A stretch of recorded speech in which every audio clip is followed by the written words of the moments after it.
Hi guys, in this version of video tutorial we will talk about delegates and events, also how to use Unity event and how to create custom Unity event.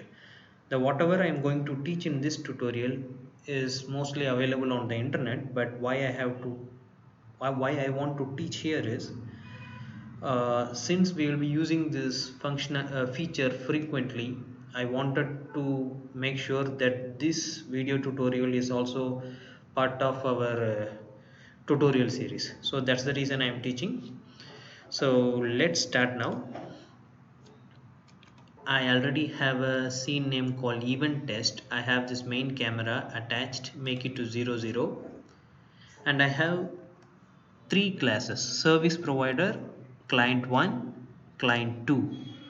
Okay, so you can think of service provider as any service provider like internet service provider or house service provider. So any service provider, they will have an update for a client. For example, if some offer is running or some new products are going to come in their services, they will update to the clients.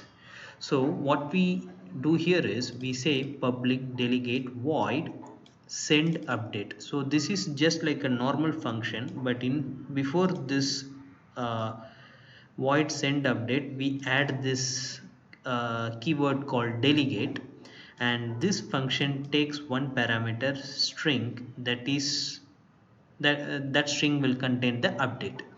Now what we do is similarly how we create an object of a class, we create an object of a function. So public send update, and for this function we are creating an object, and whenever there is any update from the service provider, he will update those things to the client. Whoever subscribed to this service provider updates, they will receive they will receive the updates from the service provider. Okay, so what we do here is we check whether the right arrow key is released or not. If it is released, we check whether any client subscribed to our update database. If so, send updates to those clients. So that is what this method does. We say update client dot invoke, and we are saying 50% offer on our products. Now we have two clients for the service provider. So client 1 is, he needs a reference of a service provider, means here we created an object of service provider, and client 2 also have this. Now for client 1 we drag and drop this reference, and for client 2 also we do the same. So now what happens is this both client, they are subscribing to this service provider. So he's saying whenever there is any update for the product or any discount is there, please update me, he is saying, and he's saying please update me over here. So this function will receive the update. So like this you can add multiple functions. So if you want to subscribe to a delegate, this is how you do it. You say plus equal to. Similarly, if you want to unsubscribe to a delegate, this is how you will do, minus equal to. So this is the syntax. When you say minus equal to receive updates, this client won't receive any update from this service provider. So what happens is, and now this guy says, client 1 says, whenever there is an update, call this function. If you want one more function also, you can do it something like this: receive updates. Just copy and paste and do like this. This method also will be called, this method also will be called. So because this client subscribed for update two times, so he will receive updates in two methods. And if you don't want to receive any update, he can say okay, I have the duplicate of the update subscribed, so he can say minus equal to. So basically in terms of oops concept, how what happens is whenever you want to subscribe to a delegate, we say plus equal to, and when you don't want, we say minus equal to. Now what will happen is, according to this scenario, only receive update method will be called, because what we did here is we subscribed it, then and the next line itself we unsubscribed for this method, so this won't be called, only this will be called. So that's out of our topic now. So let's put it like this, and client 2 also subscribe to the updates. Now let's run the code. Now if I press the right arrow,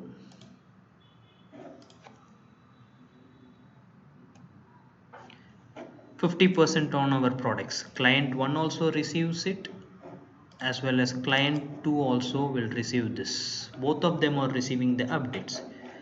But unfortunately, client 2 don't want to receive any updates from the service provider.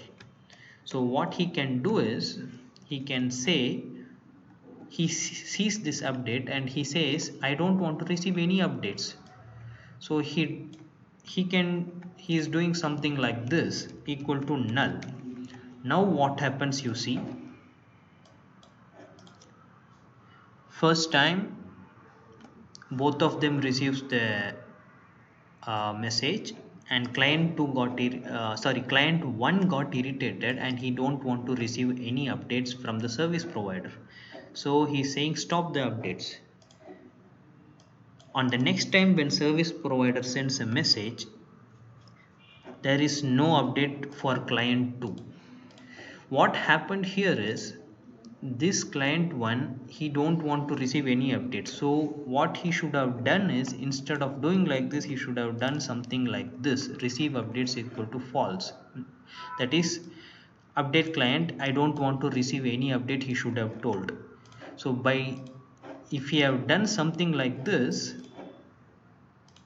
what will happen is, first time I press the right key, and client 2 receives the update and client 1 also receives the update. After seeing the message, he says, I don't want any update.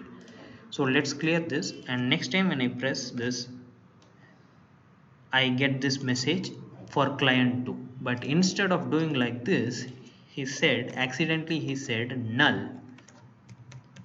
This way what happens is, he stopped updates for other client also. So client 1, after seeing the message, he is saying null. This way what happens is,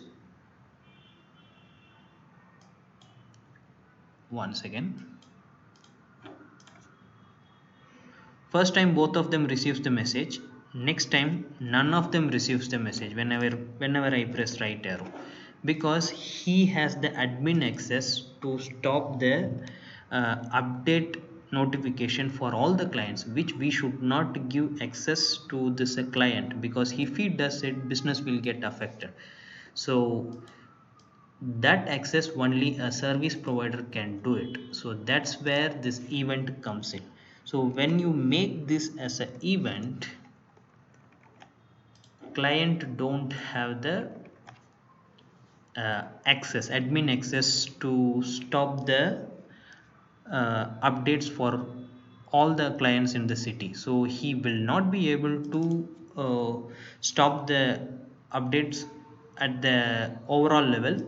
He can just unsubscribe for himself. So he says, I don't want to unsubscribe, I don't want any message. He can just unsubscribe it. He can't stop the update for all of them. Okay, that only service provider can do. So if service provider says, I don't want to update any clients, he can say update client equal to null, and none of them will receive the message. At this point of time, since we made it as an event, what will happen is, I press the right key, both of them receives the product, and then the next time I press the right key, and client 2 receives, and client 1, he unsubscribed from the update notification, so he won't receive it. So this is the use of delegates and event. And this case, if at start method, this service provider can say I don't want to update any client. So if I do like this and if I stop this and run it again,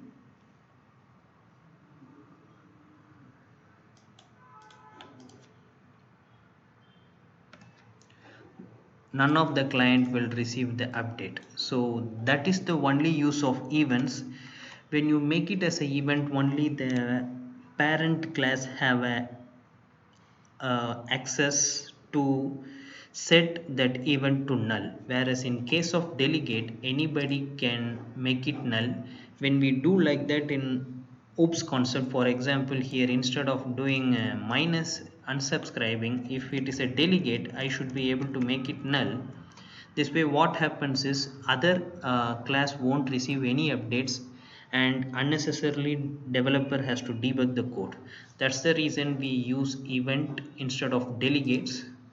And for the event to be used, you have to declare a function as a delegate, then you have to use this syntax. So I hope delegate and events it's clear. If there is a confusion, you guys can check out YouTube video also. Next thing is unity event.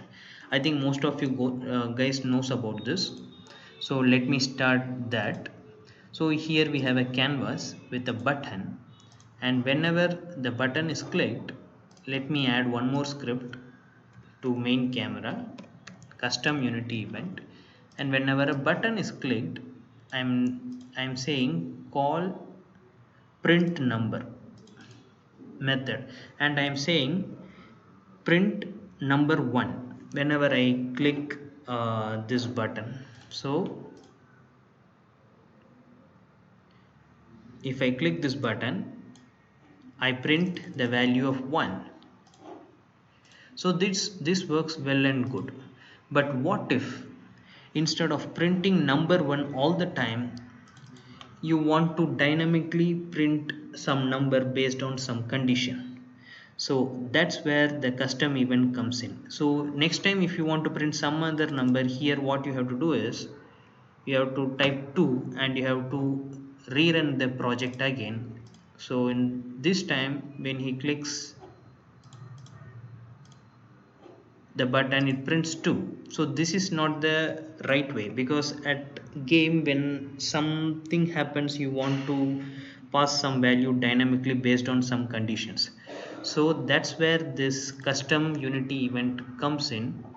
So if you want to create a custom unity event, this is the syntax. What we do is we create a class, and in this case I am creating a class called my event that inherits from unity event, and this event will take one parameter that is of type int.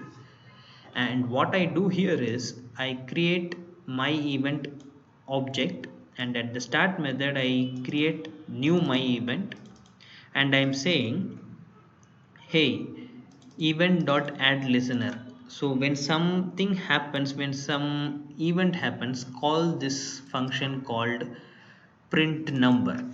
Okay, so what I do here is uh,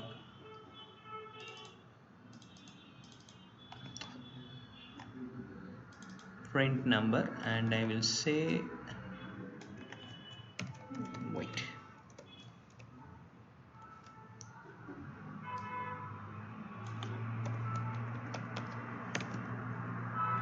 Okay, fine.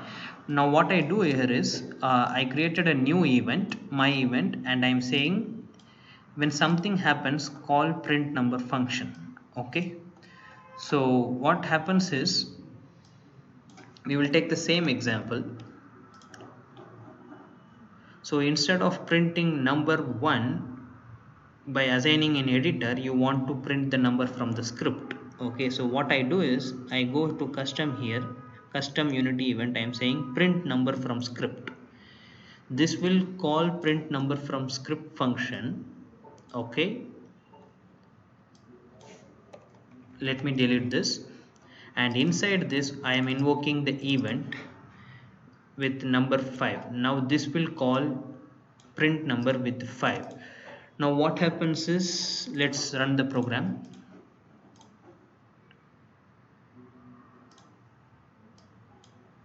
see, you get the 5. Now it's dynamic. Now everything is getting printed from the script. So for this to work, what I am doing is, previously how I did, like that only I am doing now also. The only difference is, instead of saying print number 1 that takes integer parameter and this value is static, I want things to be dynamic. So what I'm saying is print number from script function I'm calling, and inside the script I created my custom unity event that takes one parameter that is of type int, and for that event I created a listener that listens to this method. So whenever user presses the button, it calls print number from script function, and here I am invoking this custom event. So when I invoke the custom event with the number 5, that gets printed here. So this is the use of the custom event, but there are some restriction with respect to this. So currently I am inheriting from unity event of type int. Like that I can even pass two parameters also for this. So I am saying string, I am saying game object, I am saying float. So like this you can create a custom event that takes four parameters of any type. But if you go above 4,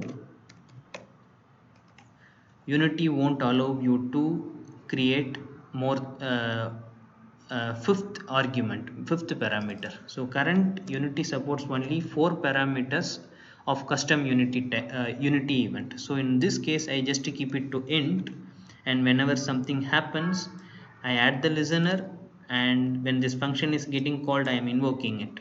So similarly, how you add the listener, you can even remove the listeners. For example, if I say remove listener and I say print number,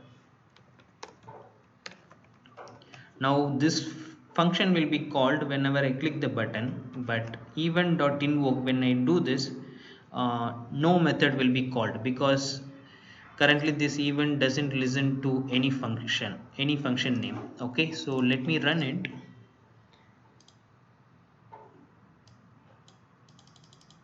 Even though if I click it, none of the method is getting called, because this event doesn't listen to any method. Okay, so this is also similar to like how you do subscribe and unsubscribe. In delegates and event, you do subscribe like this plus equal to, here we do add listener. Similarly, when you want to do unsubscribe, instead of using minus like this, instead of doing minus like this, we do remove listener. So that's it for this video tutorial. I hope you guys understood this tutorial. If you guys have any comments or something is not right, I have teached you something wrong, please post in the comment section below. I will catch up all of you guys in the next video. Thank you guys, bye.